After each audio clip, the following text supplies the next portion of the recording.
Hello friends, welcome back to pretty corner. और आज हम लोग तिलकुट की कथा सुनेंगे।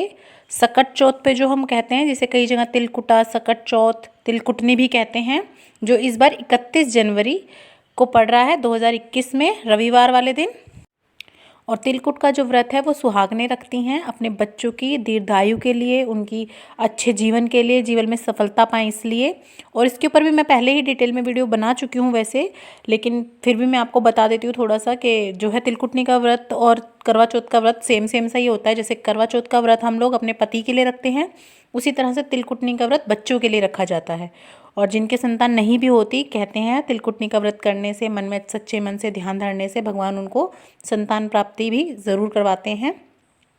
तिलकुटनी वाले दिन कई जगह पे जो है सुबह ही तिलकुटा बन जाता है, मतलब तिल को भून के उसमें या तो गुड़ डाल लेते हैं या बूरा डाल के बना लेते हैं, या कई जगह शाम को भी बनता है।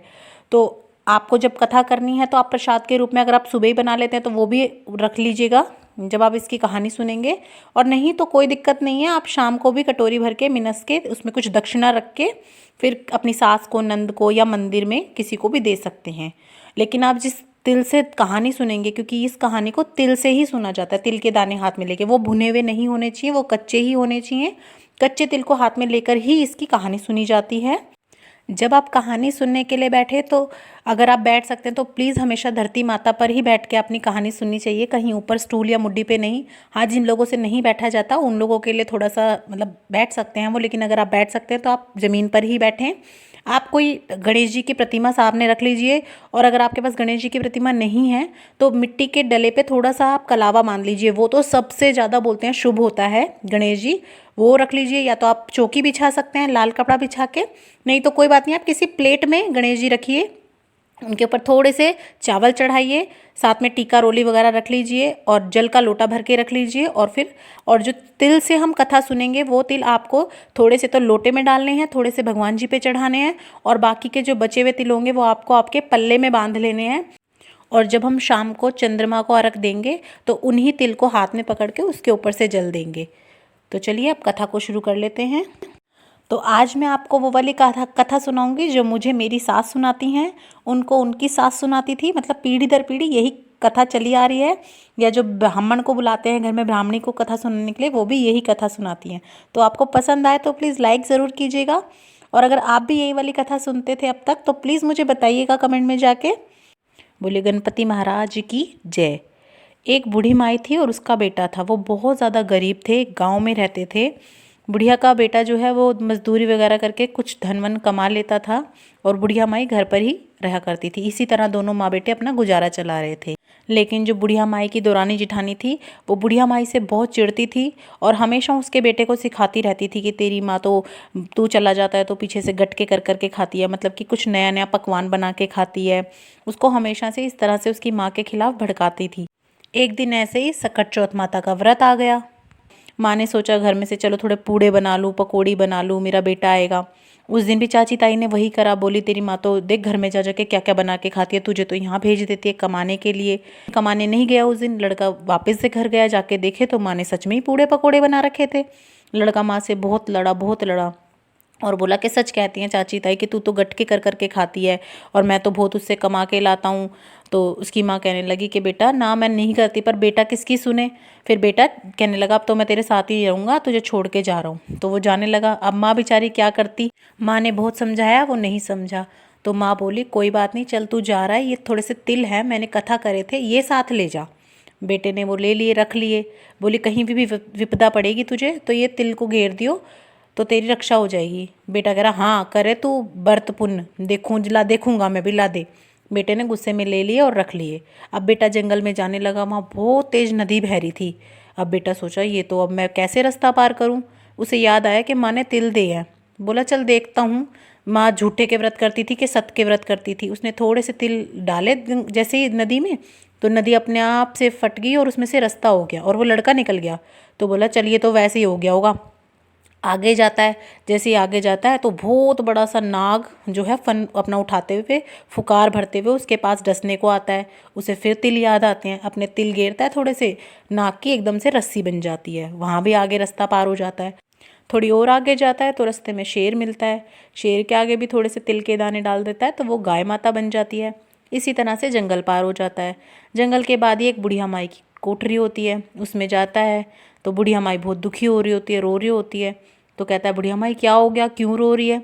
तो यूँ बोलती है कि बेटा इस गाँव में ना आवा पकता है और राजा हर हर साल एक बलि लेता है, उसको उस आवे में डालता है और फिर आवा पकता है, और इस बार मेरे बेटे का है जो नंबर आया है, तो मैं अब क्या तो बना लूँ क्या तो खा लूँ, बहुत रोती है। तो वो लड़का कहता है कोई बात नहीं बुढ़िया माई, ऐसा कर तू मुझे पेट भर के खाना खिला दे और जब तेरे लड़के की बारी का नंबर आए तो मुझे भेज दियो, मैं चला जाऊँगा। बुढ़िया माई क्या सोचती है, बता पराया पूत है, मैं इसे कैसे भेज दूँ? पर फिर भी कोई बात नहीं, उसे खूब भरपेट खाना खिला देती है। आया राजा का हुलकारा, भाई चलो भाई जाना है वहाँ पे। अब वो लड़का तो सो रहा होता है खा पी के। अब बुढ़िया माई यूँ सोचती है इसे उठाऊँ तो उठाऊँ कैसे। बुढ़िया माई कहीं चिमटा बजाती है, कहीं चम्मच बजाती है, कहीं खुड़का करती है, क्योंकि अब इतनी हिम्मत ही नहीं होती बुढ़िया माई की कि किसी दूसरे के बेटे को यूँ कह दे कि तू चला जा जा मेरे बेटे के बदले। वो जैसे ही खुड़का उड़का करती है वो उठ जाता है कि बुढ़िया माई बोले क्यों ना, खुड़का क्यों कर रही है, ला बता। तो वो कहती है कि बेटा कैसे जगाऊँ। बोलती है बेटा राजा का हलकारा आ गया। बोलता है ला बुढ़िया माई, जैसा कि मैंने तेरे से वादा करा था मैं जाऊंगा। वो चला जाता है। फिर जब जहाँ पे हारा पकता है वहीं उसको बलि के रूप में बिठाया जाता है, तो वो वहीं पे अपनी माँ के देवे तिल अपने आसपास पूर लेता है और बैठ जाता है। थोड़ी देर होती है, कुछ घंटे बाद बच्चे खेल रहे होते हैं, उनकी एक बॉल चली जाती है उस आवे के पास। तो बच्चे उसे लेने जाते हैं तो देखते हैं कि बर्तन तो पक गए। इसी तरह से बात फैलती जाती है, गाँव में राजा तक पहुँच जाती है कि क्या बात है, इस बार आवा इतनी जल्दी कैसे पक गया? हर बार तो आवा 7 दिन में पकता है, इस बार 7 घंटे में ही पक गया। वो राजा अपने सिपाही को लेके जाता है कि लाओ इसे हटा के देखो ऐसा कैसा हो गया। सिपाही सारी चीज़ें हटाते हैं तो आवाज़ आती है धीरे धीरे सहज सहज। तो वो हटाते हैं तो भाई तू ऐसा कौन है कि जो तू तू तू मरा ही नहीं भाई इतनी उसमें आँच में भी। तो वो कहता है ये तो मुझे नहीं पता ये कैसे हुआ या क्या हुआ, लेकिन हाँ मेरी माँ ने मुझे ये तिल दिए थे और मैं इसे पूर के बैठ गया था, भाई जो है इसी का सत है। तो राजा कहता है भाई तू तो इतना ज़्यादा शक्तिशाली है, इतना भाई वो है, मैं तो अपनी बेटी की शादी तेरे से करूँगा। राजा अपनी बेटी की शादी उससे कर देता है, दोनों हंसी खुशी रहने लग जाते हैं।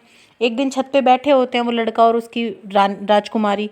तो वो लड़का कहता है कि आज तो ऐसी सी हवा चल रही है जैसे मेरे देश की हवा हो। तो वो कहती है कि क्यों, तुम्हारा भी कोई देश है? यूँ कहता है हाँ मेरा भी देश है, गाँव है, मेरी भी एक माँ है घर में। तो वो कहती है अच्छा तो फिर हम अपने घर चलेंगे। तो वो बोलता है अपने घर, तू तो रानी है, तू वहाँ कैसे रह पाएगी? तो बोलते हैं नहीं मेरी भी सारी सहेली मुझे जो है ताने मारती हैं कि तू यहीं पड़ी रहती है, अब तो चाहे छोटा है चाहे बड़ा है मैं तो अपने देश जाऊँगी, मैं तो अपने ससुराल जाऊँगी। जाके राजा को बोल देती है। राजा भी अपनी बेटी को खूब सारा दान धन दौलत दे के विदा कर देता है। दोनों जने अपने गांव पहुंचते हैं।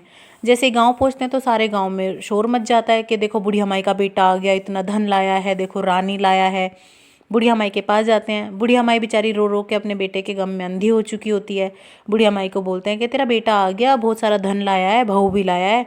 बुढ़िया माई कहती है ये लोग मेरे पे हंस रहे हैं, भाई ये बात तो हो ही नहीं सकती, मेरा बेटा तो मुझे छोड़ के चला गया इन्हीं लोगों के बहकावे में आ आके। तो बाद में फिर वहाँ पे बुढ़िया माई कह देते हैं भाई ये तो झूठ बोल रहे हैं।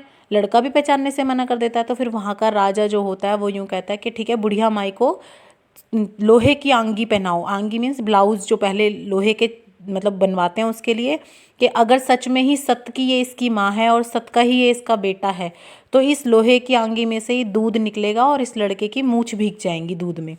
और ऐसे ही करते हैं, उसी तरह से देखते हैं तो लोहे की आंगी में से भी माँ का दूध निकल के बेटे के मुंह में जाके लगता है। तो उसी तरह से सब लोग बहुत खुश होते हैं और बोलते हैं कि देखो ये माँ कितनी सत की थी, और बेटा भी अपनी माँ के सत को अच्छे से जान जाता है। उसी दिन से ऐसा कहा जाता है कि तिलकुटनी का व्रत करना चाहिए, और जो भी सच्चे मन से चौथ माता का व्रत करता है, तिलकुटनी का व्रत करता है, उसे ऐसा कहते हैं कि संतान सुख प्राप्त होता है, पुत्र प्राप्ति होती है। तो हे चौथ माता, जिस तरह से उन माँ बेटे का सत रखा ऐसा सबका रखना, कहते सुनते ना हुंकारा भरते ना। बोलो चौथ माता की जय।